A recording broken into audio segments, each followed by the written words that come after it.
नमस्कार, मी ओमप्रकाश उडान वास्तव न्यूजच्या रोकटोकमध्ये आपल्या सर्वांचं हार्दिक स्वागत करत आहे।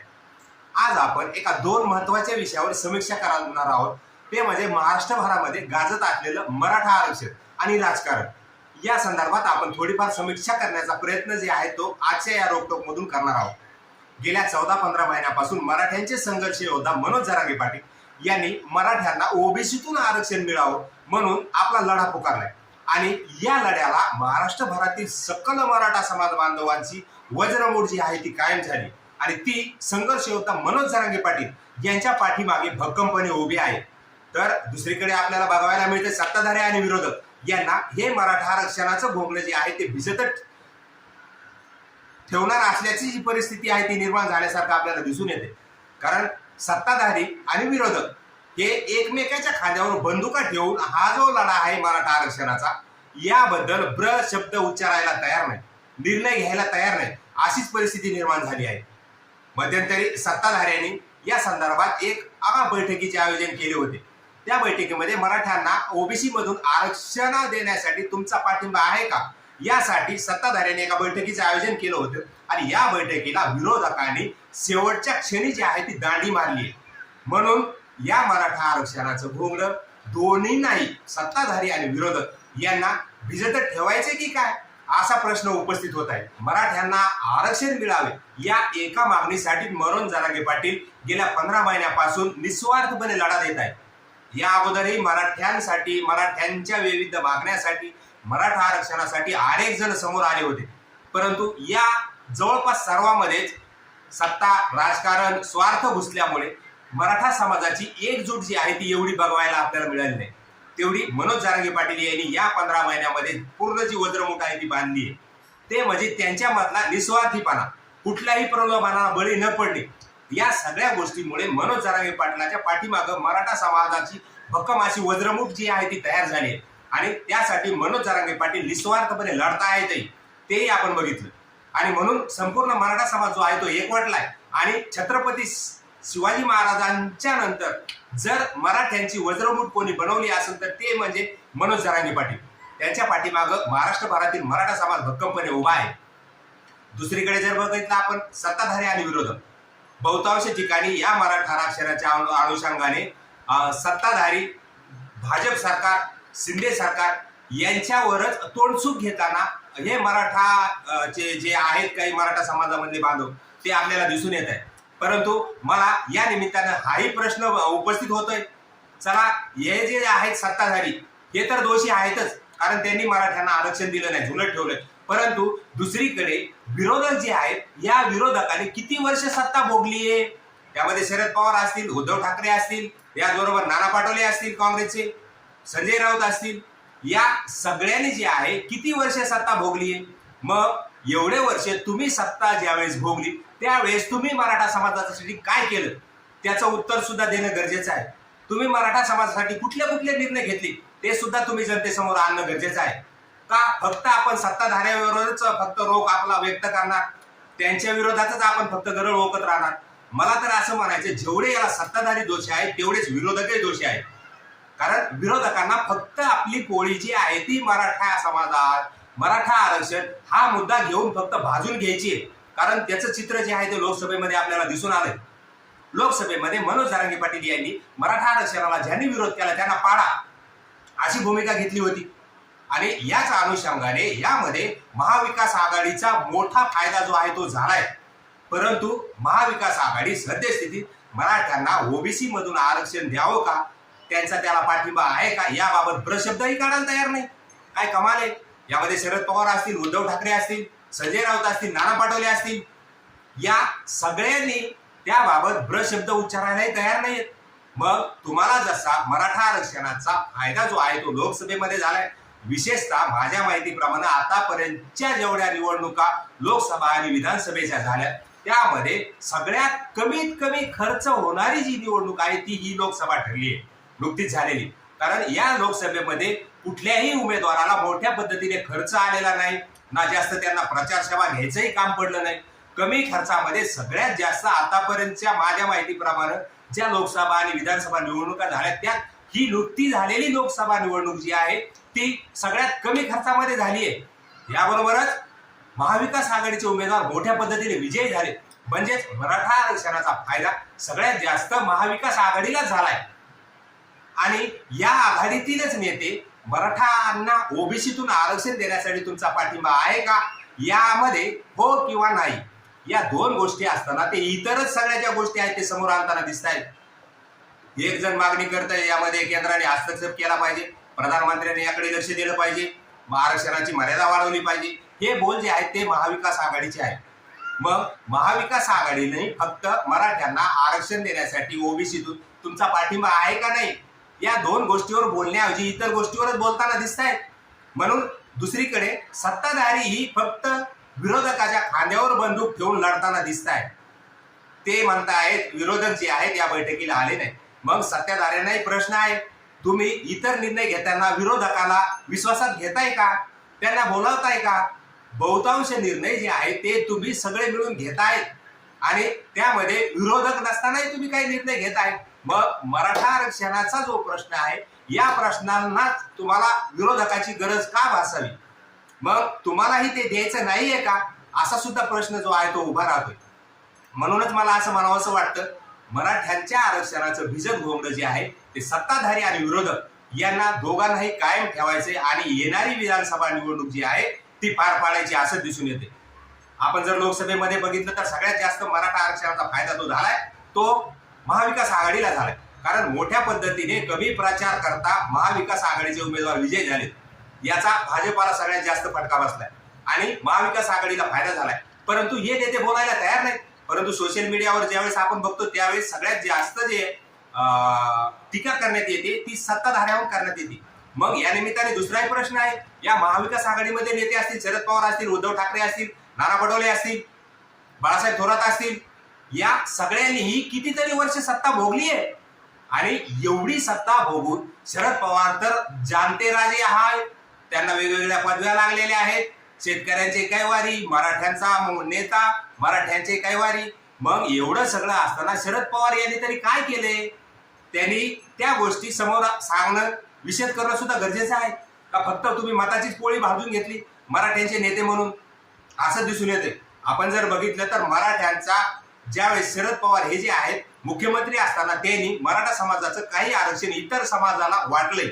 मग यामध्ये सगळ्यात जास्त दोषी आहेत ते शरद पवार असं दिसून येते. कारण शरद पवारांनी फक्त मराठ्याचा नेता, जाणता राजा, शेतकऱ्यांचा कैवारी असं म्हणून फक्त मराठ्यांच्या मतावर डोळा ठेवून आपलं राजकारण चालवत असल्याचं दिसून येते. आणि यामध्ये सगळ्यात जास्त जे दोषी असतील मराठा आरक्षणासाठी तर ते शरद पवार. कारण त्यांनीच ते जे आरक्षण मराठ्यांचं काही प्रमाणात होतं ते इतर समाजाला मुख्यमंत्री असताना वाटून टाकले. तसं परिपत्रकही आपण सोशल मीडियावर बघितले. म्हणून मराठ्यांचे जे सगळ्यात जास्त नुकसान करणारे शरद पवार आहेत, मग सत्ताधारी आहेत. म्हणूनच सत्ताधारी आणि विरोधक, सत्ताधारी जेवढे मराठा आरक्षणाला दोषी आहेत तेवढे शरद पवार सुद्धा आहेत. दुसरीकडे जर आपण बघितलं मुख्यमंत्री जे आहेत एकनाथ शिंदे, माझ्या माहितीप्रमाणे आतापर्यंतच्या मुख्यमंत्र्यांच्या इतिहासामध्ये कुठल्याही समाजाचे मुख्यमंत्री असतो पण एकनाथ शिंदे इतके मराठा आरक्षणाच्या बाबतीत प्रयत्न इतर कुठल्याही मुख्यमंत्र्यांनी केलेत असं मला तरी काही आढळून आलं नाही किंवा ऐकण्यात आलं, बघण्यातही आलं नाही. म्हणून एकनाथ शिंदे हे एकमेव असे नेते असतील किंवा मुख्यमंत्री असतील त्यांनी मराठ्यांना आरक्षण मिळावं यासाठी विविध समित्या स्थापन करणं, आयोग स्थापन करणं, त्यासाठी वेगवेगळ्या कमिट्या ज्या आहेत त्या नियुक्त करणं, त्याचा अभ्यास करणं, त्याचे पुरावे सगळे जे आहेत ते शोधणं, यासाठी एकनाथ शिंदे यांनी जेवढे प्रयत्न केले तेवढे कोणीच केले नाही. मग यामध्ये शरद पवारही मुख्यमंत्री होते परंतु त्यांनी मराठ्यांचंच वाटोळं केले. फक्त मराठ्यांची मते त्यांना पाहिजेत, मराठ्यांच्या मतावर त्यांचा डोळा आहे, त्यावर त्यांना राजकारणही करायचं आहे. मग तुम्ही मराठ्यांसाठी काय केलं ते सुद्धा जनतेसमोर द्या, सांगा. तुम्ही मराठ्यांसाठी कुठल्या कुठल्या गोष्टी केल्या, तुम्ही काय काय अवलंबिले, तुम्ही मराठ्यांसाठी कुठल्या योजना आणल्यात, मराठ्यांना आरक्षणाच्या बाबतीत तुम्ही काय केले, शैक्षणिक क्षेत्रामध्ये तुम्ही मराठ्यांसाठी काय केले, काय योगदान आहे तुमचं, हे सुद्धा तुम्ही जनतेसमोर मांडणं गरजेचं आहे. का फक्त तुम्हाला मराठ्यांच्या मतावर फक्त ते तुमची जी राजकीय पोळी आहे ती भाजून घ्यायची तर नाही ना, असाही प्रश्न उपस्थित होत आहे. म्हणून मला असं म्हणावं असं वाटतं, या मराठा आरक्षणाच्या बाबतीत सत्ताधारी जेवढे दोषी आहेत तेवढेच विरोधकही आहेत, मग ते कुठल्याही पक्षाचे असो. कारण या सगळ्यांनी मिळून मराठ्यांना आरक्षण मिळावं, मराठ्यांना सवलती मिळावं यासाठी कुठले प्रयत्न केले? तर मुख्यमंत्री एकनाथ शिंदे जेवढे केलेत, त्यांनी जेवढे केलेत तेवढे इतर मला कोणीही केल्याचं आढळून आलं नाही. मी त्यांची री ओढत नाहीये, हा जो भ्रम आहे तो काढून टाका. परंतु वास्तव जे आहे ते आहे. एकनाथ शिंदे यांनी जेवढे प्रयत्न केले तेवढे कुठल्याच नेत्यांनी केले नाहीत. इव्हन शरद पवार मुख्यमंत्री असताना त्यांनी उलट मराठ्यांचं नुकसानच केलंय. मराठा समाजाचं काही टक्के आरक्षण जे आहे ते इतर समाजाला वाटून टाकले. आणि काय तुम्ही जाणते राजे, काय तुम्ही मराठ्यांचे काय वारी, तुम्ही काय मराठ्यांचे नेते, आणि तुम्ही मराठ्यांचाच घात करताय, असं जे आहे ते दिसून आलंय. दुसरीकडे जर आपण बघायला गेलं तर सत्ताधारी जेवढे दोषी आहेत तेवढेच विरोधकही दोषी आहेत. कारण हे दोघेही एकमेकांच्या खांद्यावर बंदूक ठेवून लढताना दिसत आहेत. मग लोकसभेमध्ये जसा महाविकास आघाडीला फायदा झालाय तसाच फायदा त्यांना विधानसभेतही करून घ्यायचा आहे की काय, असा प्रश्न उपस्थित होत आहे. आणि म्हणूनच ते जे आहेत मराठ्यांना ओबीसी मधून आरक्षण देण्यासाठी आपली भूमिका स्पष्ट करत नाहीयेत. हो किंवा नाही या दोन गोष्टी बोलण्याऐवजी ते इतरच गोष्टी बोलताना दिसून येत आहेत. म्हणून सत्ताधारी जेवढे दोषी आहेत तेवढेच विरोधकही या मराठा आरक्षणाचे घोंगडे जे आहे ते त्यांना भिजतच ठेवायचे असंच यावरून दिसून येत आहे. दुसरीकडे जर आपण बघितलं, संघर्ष योद्धा मनोज जरांगे पाटील आहेत. त्यांनी गेल्या 15 महिन्यापासून आपला संघर्ष केलाय, आपल्या जीवाची प्राणाची आपल्या बाजी लावली आहे. निस्वार्थपणे सगळा समाज जो आहे तो एकवट केलाय, एकवट आणलाय सगळा. छत्रपती शिवाजी महाराजांनंतर मराठा समाज सर्व जो एक झालाय, या एकीला फक्त मनोज जरांगे पाटील यांच्यामुळे तो सगळा समाज आहे तो एकत्रित झालाय. याआधी मराठा समाजाला एकत्रित करण्यासाठी वेगवेगळे जे मंडळी आहे ती समोर आली होती. त्यांनी मोठ्या मोठ्या घोषणाही केल्या, मराठ्यांसाठी आम्ही प्रयत्न करू, मराठा समाज एकत्रित आणू, मराठ्यांना आरक्षण देऊ. या सगळ्या घोषणा ज्या आहेत त्यांच्या हवेत उरल्या. यामध्ये सत्ता, स्वार्थ, राजकारण या सगळ्या गोष्टी आल्यात आणि मराठा समाज तसाच खितपत पडलाय असं दिसून आलं. परंतु मनोज जरांगे पाटील यांनी जो लढा उभारलाय, जे आंदोलनं केलेत, जे आमरण उपोषणं केलेत, यामधून मराठा समाजाची वज्रमूठ निर्माण झाली आणि ती मनोज जरांगे पाटील यांच्या पाठीशी खंबीरपणे उभी आहे. दुसरीकडे मनोज जरांगे पाटील हे निस्वार्थपणे काम करतायत आणि तेही मराठा समाजाच्या पाठीशी खंबीरपणे उभा आहेत. परंतु यामध्ये एक गोष्ट जी आहे ती चर्चेला फार येत आहे. त्यामध्ये मनोज जरांगे पाटील सत्ताधाऱ्यांच्या विरोधात, भाजपाच्या विरोधात जेवढी कडक भूमिका घेऊन बोलतायत तेवढी कडक भूमिका घेऊन ते महाविकास आघाडी आणि इतर नेत्याबद्दल बोलताना मात्र कडकपणे आढळून येत नाही. मध्यंतरी एक प्रसंग झाला, सत्ताधाऱ्यांनी विरोधकाची जी आहे ती बैठक बोलवली. त्या बैठकीमध्ये मराठा आरक्षणाला ओबीसी मधून मराठ्यांना आरक्षण देण्यासाठी तुमचा पाठिंबा आहे का यासाठी सत्ताधाऱ्यांनी बैठक बोलवली होती. या बैठकीला या विरोधकाने ऐन वेळेला दांडी मारली आणि ही दांडी मारल्यानंतर विरोधक जे आहेत ते या बैठकीला हजर राहिले नाही. त्यामध्ये शरद पवार असतील, शरद पवारांची नेते मंडळी असेल, उद्धव ठाकरे असतील त्यांची नेते मंडळी असेल, संजय राऊत असतील, नाना पाटोले असतील काँग्रेसचे असतील, इतर काही सगळे हे सगळ्यांनी जी आहे ती दांडी मारली. आणि म्हणून विरोधक सत्ताधारी विरोधक या बैठकीला आले नाही म्हणून आम्ही निर्णय घेऊ शकत नाही अशी भूमिका त्यांनी मांडली. म्हणजे हे दोघंही एकमेकाच्या खांद्यावर बंदूक ठेवून लढत आहेत. म्हणून यांना हे मराठा आरक्षणाचं घोंगडं जे आहे ते भिजतच ठेवायचं आहे. परंतु यामध्ये मनोज जरांगे पाटील यांना विरोधकांना बोलण्यासाठी, त्यांना जागे करण्यासाठी संधी होती. ती कुठली? ज्यावेळेस सत्ताधाऱ्यांनी बैठक बोलवली त्या बैठकीला विरोधक जाऊ शकले नाही किंवा त्यांनी दांडी मारली. त्यामागे वेगवेगळे कारण असतील, परंतु मनोज जरांगे पाटील यांनी त्यांचा समाचार घेणं गरजेचं होतं. कारण आपल्याला सत्ताधारी आणि विरोधक सारखेच आहेत असंही आपण म्हणतोय. जरांगे पाटलाकडून तशा ज्या गोष्टी आहेत त्या बोलल्याही जातात. आम्हाला राजकारणाशी घेणं देणं नाही, आम्हाला सत्ताधाऱ्याशी घेणं देणं नाही, विरोधकाशी घेणं देणं नाही, आम्हाला आरक्षणाशी घेणं देणं आहे. मग एवढ्या सगळ्या गोष्टी असताना सत्ताधाऱ्यांनी जर बैठक बोलवली आणि विरोधक जर त्या बैठकीला गेले नाही तर तुम्ही विरोधकांनाही तेवढ्याच खड्या पद्धतीने बोल सुनावणं गरजेचं होतं. परंतु ती गोष्ट त्यांच्याकडून त्या पद्धतीने झाली नाही आणि त्यामधून विरोधकाची कानउघाडी झाली असती. कारण त्यावेळेला बोलणं गरजेचं होतं. त्यामध्ये शरद पवार असतील, उद्धव ठाकरे असतील, संजय राऊत असतील, नाना पाटोले असतील किंवा इतर पक्षाचे जे विरोधक असतील ते असतील. त्यावेळी जरांगे पाटलांनी कडक भूमिका घेणं गरजेचं होतं आणि ती नाही घेतली. त्यांनी पाहिजे तेवढी कडक भूमिका घेतली नाही. म्हणून ही जी चर्चा आहे महाराष्ट्रभर आपल्याला ऐकायला येत आहे. कारण जरांगे पाटील जेवढे सत्ताधारी भाजपावर जेवढ्या प्रखरपणे बोलतायत त्या पद्धतीने या महाविकास आघाडीच्या नेत्याबद्दल ते बोलताना तेवढ्या कडक पद्धतीने आढळून येत नाही. म्हणून ही चर्चा सद्यस्थितीत महाराष्ट्रभरामध्ये चर्चेला जात आहे. म्हणून जरांगे पाटलांनी मराठा समाजाची वज्रमूठ कायम ठेवली आहे. मराठा समाज भक्कमपणे त्यांच्या पाठीशी उभाही आहे.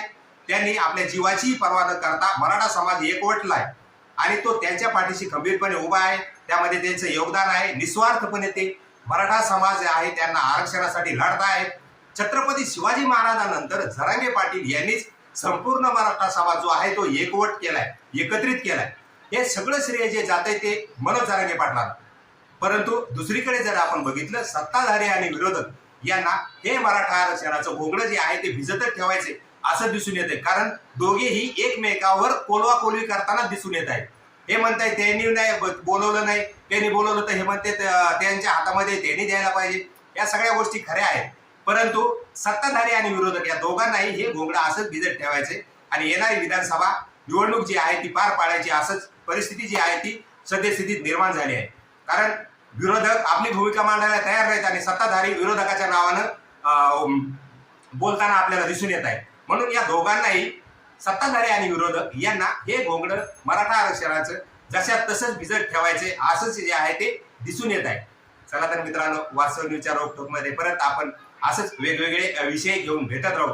परंतु तुम्हाला हा व्हिडिओ आवडला असेल तर चॅनलला सबस्क्राईब करा, लाईक करा, कमेंट करायला विसरू नका आणि शेअरही करा. वास्तव न्यूजच्या रोखोकमध्ये आपण परत असंच भेटू. तोपर्यंत धन्यवाद.